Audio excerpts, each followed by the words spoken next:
डुबकियां सिंधु में गोताखोर लगाता है, रह रह कर खाली हाथ लौट कर आता है। मिलते नहीं सहज ही मोती गहरे पानी में, पर मुट्ठी उसकी हर बार नहीं होती। कोशिश करने वालों की कभी हार नहीं होती, कोशिश करने वालों की कभी हार नहीं होती। मैं हरप्रीत आपका हार्दिक स्वागत करता हूं आपके अपने YouTube चैनल नॉलेज हब के अंदर। आज हमारा टॉपिक है फंडामेंटल राइट्स, मौलिक कर्तव्य, मौलिक अधिकार। मौलिक अधिकारों के बारे में बात करेंगे हम। सबसे पहले जो मौलिक अधिकार हैं, जो फंडामेंटल राइट हैं, वो जो है वो कहाँ से शुरू हुए और क्यों फंडामेंटल राइट को डॉक्टर भीमराव अंबेडकर जी ने कॉन्स्टिट्यूशन की हार्ट और सोल कहा। क्यों फंडामेंटल राइट को डॉक्टर भीमराव अंबेडकर जी ने कहा कि फंडामेंटल राइट के बिना संविधान जो है वो व्यर्थ है, संविधान का जो कोई मूल्य ही नहीं है फंडामेंटल राइट के बिना। तो आज हम फंडामेंटल राइट के बारे में बात करेंगे। जो फंडामेंटल राइट्स हैं, सबसे पहले एक इंग्लैंड के एक राजा हुए हैं जिनका नाम था किंग जॉन। किंग जॉन के नाम के राजा हुए हैं जिन्होंने अपने नागरिकों को कुछ फंडामेंटल राइट्स दिए थे, फंडामेंटल राइट दिए थे बेसिक। और ये बात है 1215 ईस्वी की, एडी की। और जिस पे लिख के दिए थे ना, उसको कहा जाता था मैग्ना कार्टा। मैग्ना कार्टा कहा जाता था। इसलिए राइट्स जो किंग जॉन ने दिए थे, जो लिख के दिए थे जिस पे, उसको मैग्ना कार्टा कहा जाता था। इसलिए हमारे जो फंडामेंटल राइट हैं उनको भी मैग्ना कार्टा कहा जाता है। इस वजह से कहा जाता है। क्वेश्चन आता है कि मैग्ना कार्टा किसे कहा जाता है, तो मैग्ना कार्टा हमारे जो फंडामेंटल राइट हैं उनको मैग्ना कार्टा कहा जाता है। ठीक है जी। उसके बाद जो भारत के अंदर फंडामेंटल राइट जो हैं उसके बारे में सबसे पहले किसने कहा कि ये जो लोगों के लिए होने चाहिए, तो सबसे पहले एक विदेश मूल की भारतीय महिला हैं जिनका नाम था एनी बेसेंट। एनी बेसेंट नाम की एक महिला हुई हैं जो मुख्य रूप से आयरलैंड की थी। ये आयरलैंड की जो महिला थी, ये भारत के अंदर 1893 ईस्वी के अंदर आई थी। और इसका एक समाचार पत्र था जिसका नाम था कॉमनवेल्थ एंड न्यू इंडिया। इसके अंदर एनी बेसेंट ने जो फंडामेंटल राइट है उसके बारे में बात कही थी। और सेकंड जो मोतीलाल नेहरू जी हैं, मोतीलाल नेहरू जिन्होंने एक रिपोर्ट पेश की, नेहरू रिपोर्ट,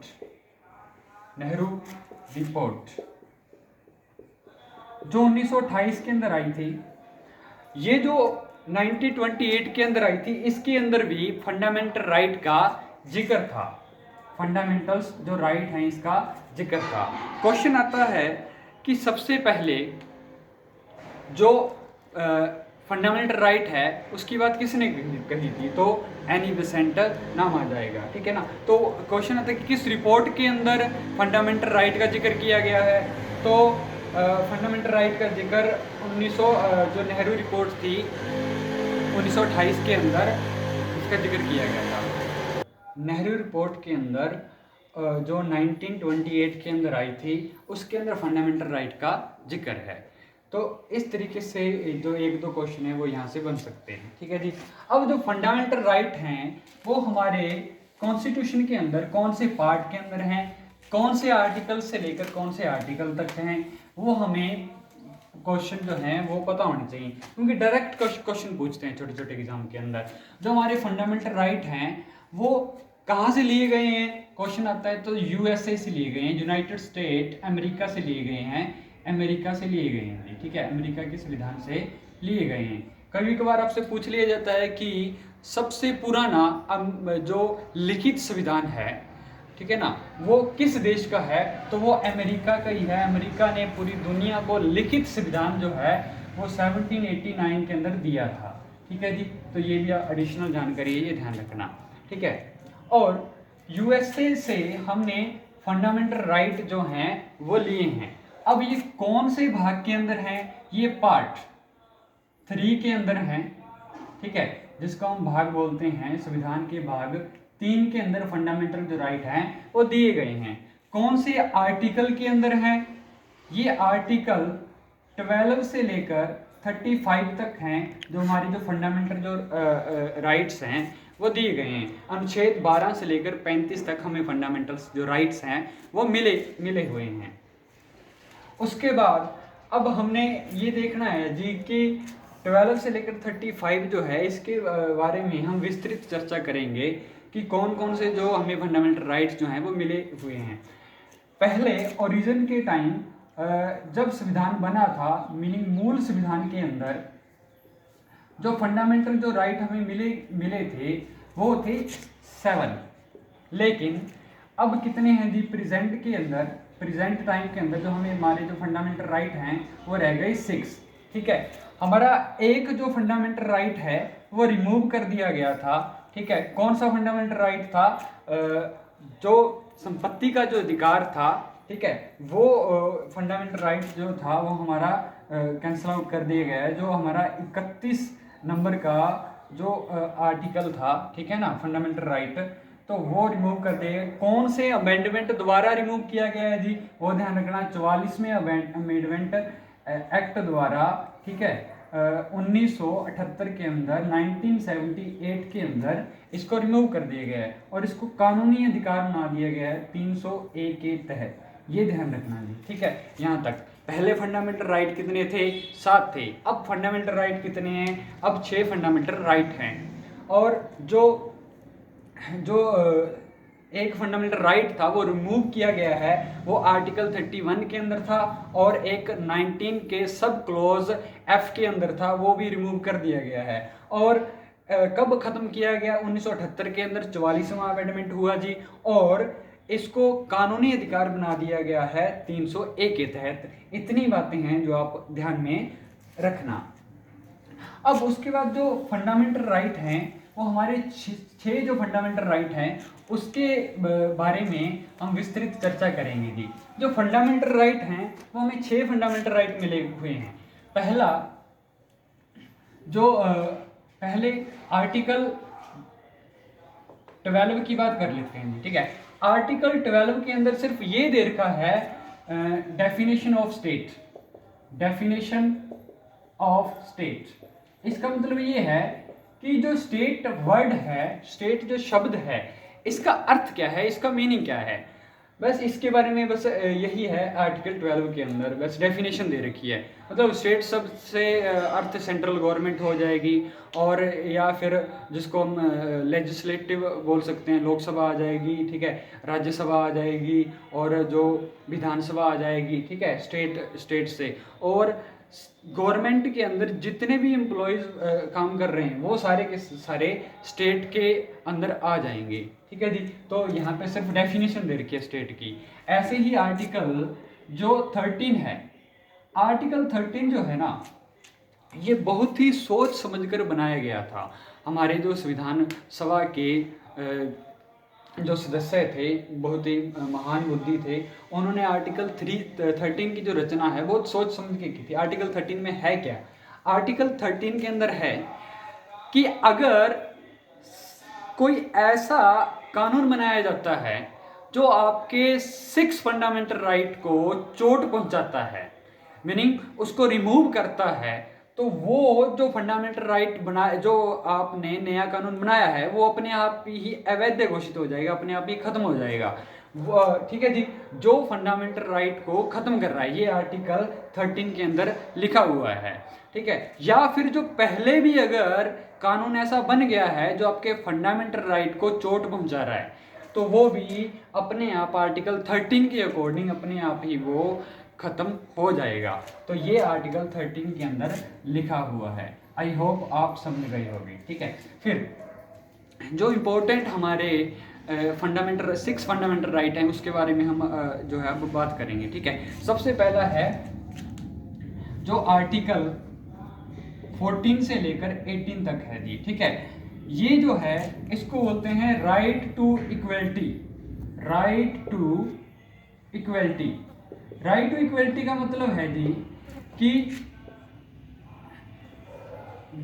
जो हमें, जो इसको बोलते हैं समानता का अधिकार, हिंदी में बोलते हैं समानता का अधिकार। मतलब जो इंडिया के जितने भी सिटीजन हैं, जितने भी नागरिक हैं, उनसे हम जो बिहेव है वो एक जैसा करें, ठीक है ना, सभी को समान नज़र से देखें, ये है राइट टू इक्वलिटी का। अब इसके अंदर क्या क्या है जी,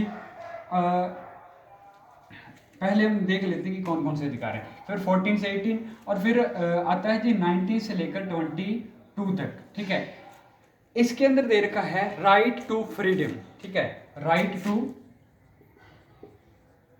फ्रीडम मीनिंग स्वतंत्रता का अधिकार, स्वतंत्रता का अधिकार या स्वतंत्रता के अधिकार के जो अधिकार हैं हमें मिले हुए हैं, ठीक है।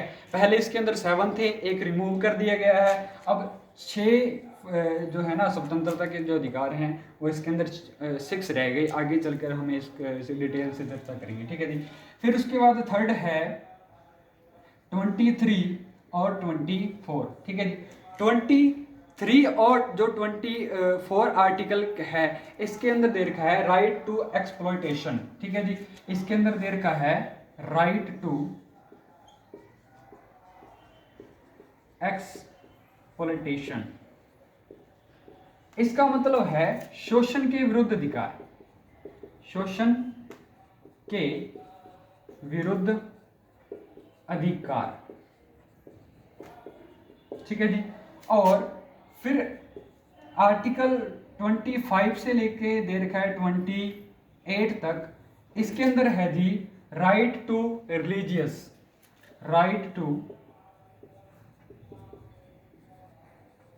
रिलीजियस मीनिंग धार्मिक स्वतंत्रता के अधिकार, धार्मिक स्वतंत्रता के अधिकार। मतलब आपको आज़ादी है, आप भारत के अंदर रहते हुए किसी भी धर्म को अपना सकते हो, उसका प्रचार प्रसार कर सकते हो। आई होप आपको समझाया होगा। उसके बाद जो आर्टिकल 25 से लेकर 28 तक हो गया, उसके बाद जी आर्टिकल 29 से 30 है, उसके अंदर दे रखा है जो अल्पसंख्यक है, जो अल्पसंख्यक है, आर्टिकल 29 और 30, 19 और 30 जो है इसके अंदर दे रखा है कि जो अल्पसंख्यक है, ठीक है, उसके लिखेंगे right to cultural and educational for minority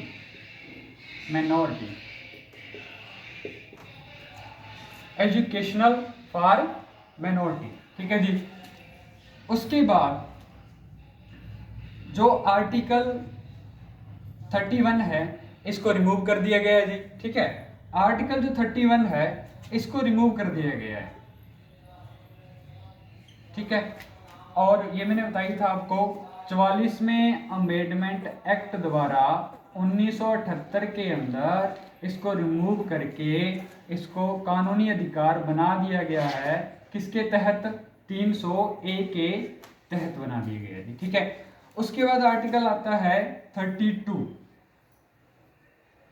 ठीक है जी। आर्टिकल जो 32 है इसको बोलते हैं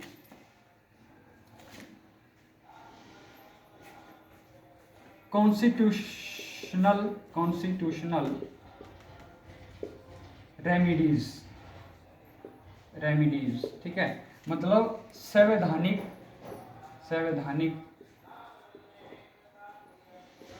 उपचारों का अधिकार। डॉक्टर भीमराव अंबेडकर जी ने कहा है कि आर्टिकल 32 के बिना जितने भी फंडामेंटल राइट दिए गए हैं वो सारे के सारे बेकार हैं। ऐसा क्यों? ऐसा इसलिए क्योंकि 32 के अंदर लिख रखा है कि अगर आपसे कोई भी फंडामेंटल राइट आपसे कोई छीन लेता है, ठीक है, या कोई गवर्नमेंट है आपके फंडामेंटल राइट को छीनती है, तो आप 32 के तहत आप सीधा सुप्रीम कोर्ट जा सकते हो। और ऐसे ही एक फंडामेंटल राइट है, सॉरी एक आर्टिकल है 226 226, इसके तहत आप सीधा हाई कोर्ट जा सकते हो, ठीक है जी। तो इसीलिए डॉक्टर भीमराव अंबेडकर जी ने आर्टिकल 32 को संविधान की आत्मा और हृदय कहा है, ठीक है ना जी। Heart and soul of the constitution article 32 को कहा है, ठीक है। आई होप आप यहाँ तक समझ गए होंगे, ठीक है। और उसके बाद आर्टिकल जो 32 है, उसके बाद हम जितने भी मैंने आपको आर्टिकल करवाए हैं अब डिटेल से हम उसके बारे में चर्चा करेंगे जी, ठीक है। आगे आइए बढ़ते आगे देखते हैं। जो फर्स्ट हमारा था ना, फर्स्ट जो था वो था आर्टिकल 14 से लेकर 18 तक। इसमें था right to equality, right to equality. अब राइट टू इक्वलिटी जो है ना, अब इसके अंदर आर्टिकल 14 के अंदर क्या है जी, आर्टिकल 15 के अंदर क्या है, 16, 17 और 18 एक एक के बारे में अच्छे से डिस्कस करेंगे, ठीक है। आर्टिकल जो 14 है इसके अंदर जो स्पष्ट रूप से लिख रखा है कि हम राइट टू लॉ, ठीक है, या बोल सकते हैं कि विधि के समक्ष समानता या कानून के समक्ष समानता, ठीक है। हिंदी में लिख देते हैं कानून या विधि के समक्ष, मतलब सामने, समानता, ठीक है जी। अब इसका मीनिंग क्या है, इसका मीनिंग ये है कि जब कभी भी आपने कोई क्राइम कर दिया, ठीक है, तो उस दौरान जो जज होता है, जो न्यायाधीश होता है, वो जो भी फैसला देता है, ठीक है, वो ये नहीं देखता कि आप मेल हैं फीमेल हैं, जो आपकी कास्ट कौन सी है, ठीक है ना। और इसके अंदर जितने भी भारत के नागरिक हैं उन सभी को एक जैसा समझ के ट्रीट किया जाता है अगर उसने क्राइम किया है, ठीक है जी। वो चाहे अमीर हो गरीब हो, उससे कोई फर्क नहीं पड़ता। लेकिन सिर्फ इसमें एक्सेप्शन है, इसमें दो व्यक्तियों के ऊपर हम ये जो लॉ है अप्लाई नहीं कर सकते पद पे रहते हुए। वो कौन कौन से हैं, एक तो हमारे देश का प्रेसिडेंट, राष्ट्रपति, ठीक है, और दूसरा है गवर्नर। इन दोनों पर हम राइट टू जो लॉ है, ठीक है, वो हम नहीं लगा सकते। लेकिन कब तक, जब तक वो अपने पद पर रहते हैं, ठीक है, उसके बाद हम उन पे लगा सकते हैं। क्लियर जी, आई होप आपको समझाई होगी, ठीक है। अब जो आर्टिकल 15 है जी, इसके अंदर लिख रखा है डिस्क्रिमिनेशन के बारे में, डिस्क्रिमिनेशन के बारे में, ठीक है। डिस्क्रिमिनेशन होता है भेदभाव, ठीक है ना। मतलब इसमें लिख रखा है जी कि जो भेदभाव करते हैं ना, जो भेदभाव जो होता है, ठीक है, वो न किया जाए, ठीक है, मतलब भेदभाव नहीं किया जाएगा। अब क्या होता है, हम रेस मतलब हम रंग रूप देखकर एक दूसरे से भेदभाव करते हैं, ठीक है जी। रिलीजियन पर हम भेदभाव कर लेते हैं, ठीक है, हिंदू है, मुस्लिम है, सिख है, ईसाई है, ठीक है। तो अब ऐसा नहीं चलता, ठीक है। और ऐसे ही आज के मतलब और बर्थ प्लेस, ठीक है, बर्थ प्लेस के कारण भी आपसे कोई भेदभाव नहीं कर सकता, ठीक है ना। और कई बार हम कहते हैं, मान लो जैसे बिहार से बहुत सारे लोग जो काम करने के लिए आते हैं, ठीक है ना, तो हमें उसे बर्थ प्लेस के अकॉर्डिंग हम कभी कभी उनसे भेदभाव अगर हम करते हैं तो वो गलत है। क्यों? क्योंकि हम आर्टिकल 15 के अकॉर्डिंग हम किसी से भी भेदभाव जो है वो नहीं कर सकते, ठीक है जी, कोई भी नहीं कर सकता। रेस हो गया, रिलीजन होगी, बर्थ ऑफ प्लेस हो गया, कास्ट के बिहाव पे भी हम किसी से जो भेदभाव है वो नहीं कर सकते। क्लियर। और एक इसके अंदर और आ जाएगा, रेस आ गया और रिलीजन आ गया, बर्थ प्लेस आ गया और कास्ट आ गया, ठीक है जी। और जो आर्टिकल 16 है, ठीक है जी, आर्टिकल 16 के अंदर इसके अंदर हम लिख सकते हैं रोजगार या नौकरी में समानता।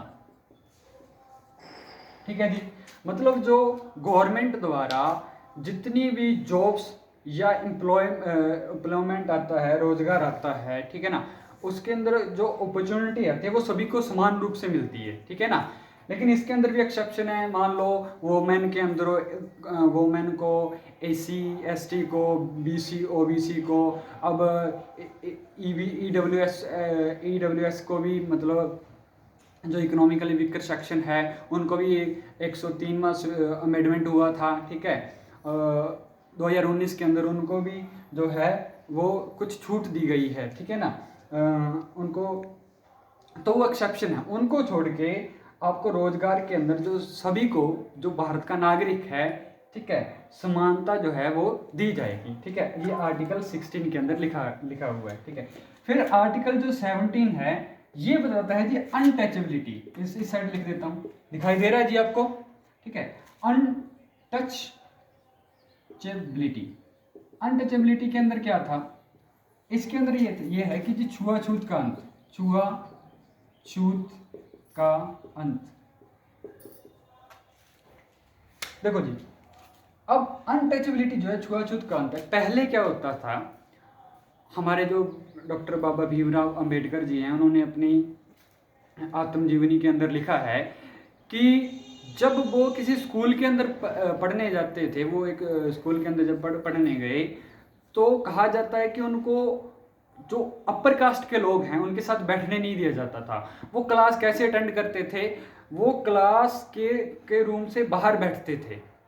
क्लास के अंदर क्योंकि अपर कास्ट के लोग बैठते थे, उन्होंने लगभग जितनी भी पढ़ाई स्कूल के अंदर की थी, तो वो स्कूल जो रूम होता था यहाँ पे गुरुजी पढ़ाया करते थे, वो रूम से बाहर बैठ के मतलब जो है वो पढ़ाई किया करते थे। क्यों? क्योंकि ये लोअर कास्ट का व्यक्ति है, उसको छू ना ले, इससे वो अपवित्र हो जाएंगे। ठीक है ना, तो ये अनटचेबिलिटी थी, छुआछूत था पहले। ठीक है ना, और कहते हैं कि जो भीमराव अंबेडकर जी थे, उनको पानी जो था ना, वो जो दूसरा एक लोटा आता है डंडे वाला, उससे पिलाया जाता था। ठीक है, उस लोटे को भी छूने नहीं दिया जाता था। तो इस तरीके का बिहेव जो है पहले किया जाता था। कहते हैं कि जिस दिन पीएन नहीं आता था ना, उस दिन उन जो हमारे भीमराव अंबेडकर जी हैं उनको पानी भी नहीं नसीब नहीं होता था। क्यों? क्योंकि वो उस लोटे को तो हाथ लगा नहीं सकते थे। ठीक है ना, क्योंकि छुआछूत थी उस समय। ठीक है ना, तो इस तरीके से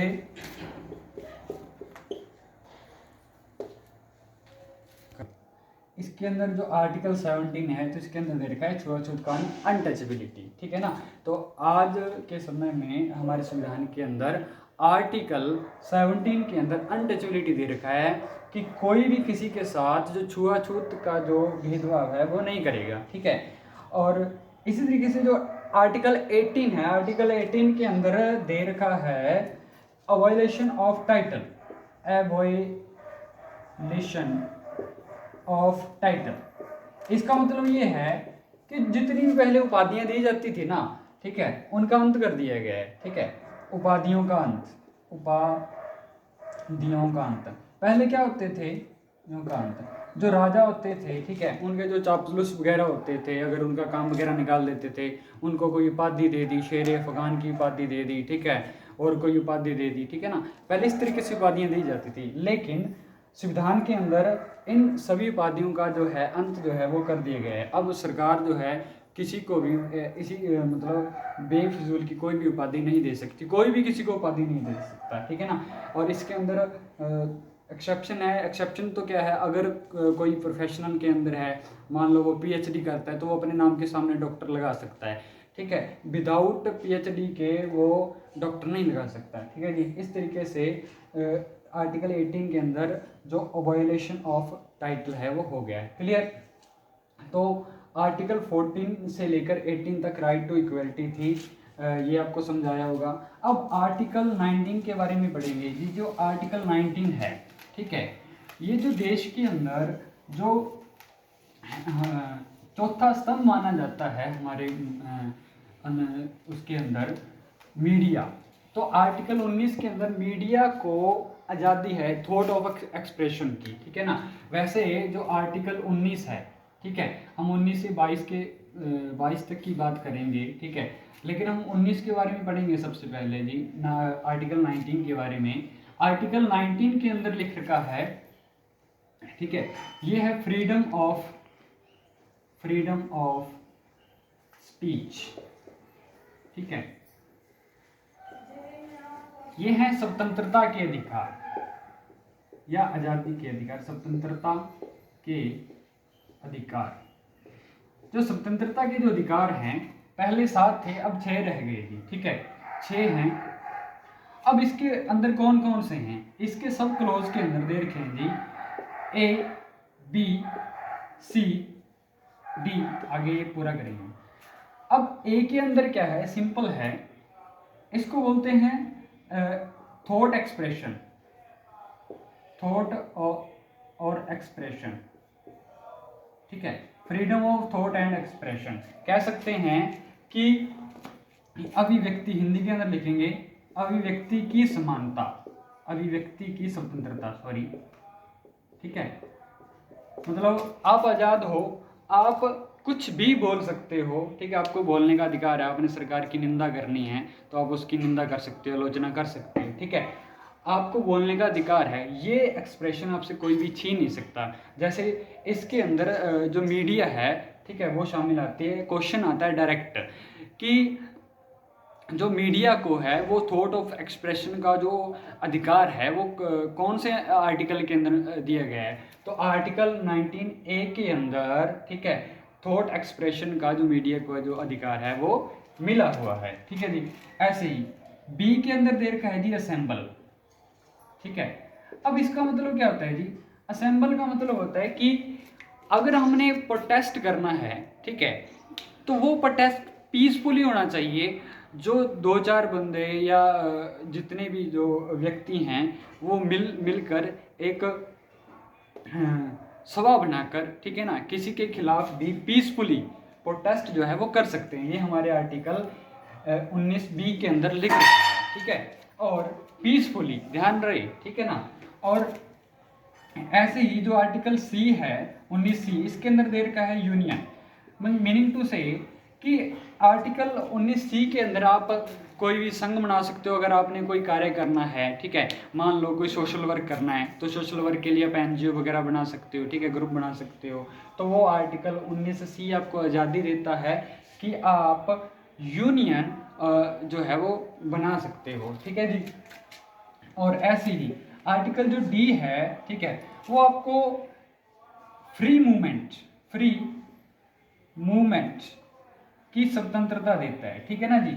मीनिंग आप जो है आर्टिकल D के अंदर आप पूरे देश के अंदर कहीं भी आ जा सकते हैं, ठीक है ना। ऐसा नहीं है, ये मैंने कह दिया भी कहीं भी आ जा सकते हैं, ठीक है ना। और आप यहाँ पे जो गवर्नमेंट की मान लो थोड़ी डिस्ट्रिक्शन है, ठीक है, मान लो एयरफोर्स में जाना है और आप एयरफोर्स में जाके घुस जाओ और बाद में पता चले कि मार पड़ी, ठीक है ना, तो ऐसा नहीं है, ठीक है ना। तो आर्टिकल 19D के तहत आपको फ्री मूवमेंट है, आप जा सकते हो, ठीक है ना। लेकिन ये कुछ संस्थाएं हैं, ठीक है ना, वो कानून के अंदर बंधी हुई हैं, ठीक है ना। ये लो भी जो जितने भी हैं आर्टिकल, ये भी किसी कानून के तहत बंधे हुए हैं। इन पर भी थोड़ी बहुत जो हैं वो लगी हुई हैं, ठीक है ना, इसलिए फ्री मूवमेंट, ठीक है। इस तरीके से जो आर्टिकल E है, इसके अंदर आप जो अगर आपने कहीं पे भी मान लो रहना है, ठीक है ना, रिसाइड बोलते हैं, सॉरी, ठीक है, कहीं पर भी आपने अगर आपने रहना है, ठीक है, हमारे देश की भारत देश के अंदर, ठीक है, चाहे आप अरुणाचल प्रदेश रहो, चाहे आप गोवा में रहो, ठीक है, कहीं पे भी रहना है तो आपको आज़ादी है कि आप कहीं पर भी भारत के अंदर जाकर रह सकते हो, ठीक है। इसी तरीके से आर्टिकल जो F है, ठीक है, ये एक्वायर था, एक प्रॉपर्टी से संबंधित था जी, ठीक है, जिसको रिमूव कर दिया गया है, ठीक है। रिमूव मैंने पहले भी आपको बताया था, अमेंडमेंट 44 के तहत 19 78 के अंदर इसको रिमूव कर दिया गया था, ठीक है जी, और इसको 301 के तहत कानूनी अधिकार बना दिए गए। क्लियर। और फिर लास्ट आर्टिकल है आर्टिकल जी, ठीक है। आर्टिकल 19 जी के अंदर दे रखा है ऑक्यूपेशन और ट्रेड, ऑक्यूपेशन और ट्रेड, मीनिंग टू से कि आप आर्टिकल 19 जी के तहत आप कहीं पर भी व्यापार और कहीं पर भी आप ऑक्यूपेशन, ठीक है, रोजगार जो है वो आप कर जो है वो चला सकते हो, ठीक है। लेकिन ये लीगल होना चाहिए। ऐसा नहीं है कि आप कहीं पे जाके बुक्की वगैरह या आप अफीम वगैरह बेचने लग जाओ, नहीं ना, ऐसा नहीं होना चाहिए। आपका जो ट्रेड है वो लीगल होना चाहिए, ठीक है ना। तो आप कहीं पर भी जाके आर्टिकल 19 जी आपको ये अथॉरिटी देता है कि कहीं पर भी अपना व्यापार है, जो बिजनेस है वो कर सकते हो, ठीक है। इस तरीके से ये हमारी फ्रीडम ऑफ स्पीच है। अब आगे आर्टिकल 20 है जी, ठीक है, उसके अंदर हम पढ़ेंगे।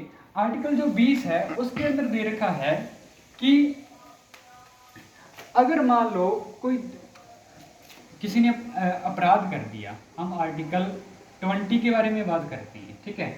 अगर मान लो किसी ने अपराध कर दिया, ठीक है, तो उसको एक अपराध के बदले में सिर्फ एक ही सजा मिलेगी, ठीक है। पहला पॉइंट, एक अपराध के बदले, ठीक है, एक सजा, ठीक है ना। मीनिंग अगर उसने एक क्राइम किया है तो उसको एक ही पुनिशमेंट मिलेगी, एक अपराध के बदले में उसको बार बार या एक से अधिक पुनिशमेंट नहीं मिलेगी, ठीक है ना। ये आर्टिकल 20 के अंदर बताया गया है। और आर्टिकल 20 के अंदर ये भी बताया गया है कि अगर मान लो कि और इसके अंदर ये भी हम लिख सकते हैं आर्टिकल 20 के अंदर कि जो अपराधी है, ठीक है ना, जो पकड़ा गया है उसको खुद की जो गवाही है उसके वो देने के लिए बाध्य नहीं किया जाएगा, ठीक है ना। तो सेल्फ क्रिमिनेशन जिसको बोलते हैं, ठीक है, वो नहीं हो सकता, सेल्फ क्राइमिनेशन, ठीक है। इसका मतलब ये होता है कि उसको खुद के खिलाफ ही जो है खुद के खिलाफ ही जो गवाही है वो देने के लिए वादा नहीं किया जाएगा, इसके अंदर ये भी लिखा है, ठीक है। और फिर उसके बाद आता है आर्टिकल 21, ठीक है। आर्टिकल 21 कहते हैं कि हमारे जितने भी फंडामेंटल राइट हैं वो एक साइड और आर्टिकल 21 एक साइड, ठीक है ना। अब आर्टिकल 21 के अंदर क्या है, ये है right to life, right to life meaning जीवन जीने का अधिकार, ठीक है ना, इंसानों को जीवन जीने का अधिकार, ठीक है। वैसे तो 2014 के अंदर जो जानवर जो हैं, जानवरों को भी, पक्षी जो जानवर हैं उनको भी ना जीवन जीने का जो अधिकार है, जीवन जीने का जो अधिकार है, उनको भी ये जो अधिकार है वो दे दिया गया था, ठीक है। मीनिंग अगर आर्टिकल 21 के अंदर अगर कोई जानवरों की हत्या करता है, ठीक है ना, तो उसको भी सजा हो सकती है, ठीक है। और ये राइट टू लाइफ, इसके अंदर बहुत सारे जो आर्टिकल हैं, ठीक है, जैसे right to life, right to marriage, right to privacy, ठीक है, बहुत सारे आर्टिकल हैं, ठीक है, बहुत सारे जो राइट हैं जो हमें मिले हुए हैं आर्टिकल 21 के अंदर, ठीक है। इसी तरीके से मान लो अगर कोई क्वेश्चन आता है, आपने सभी आर्टिकल पढ़े हुए हैं, ठीक है, और कोई ऐसा अधिकार आ गया, ठीक है, राइट्स आ गया जो आपको पता ही नहीं चल रहा,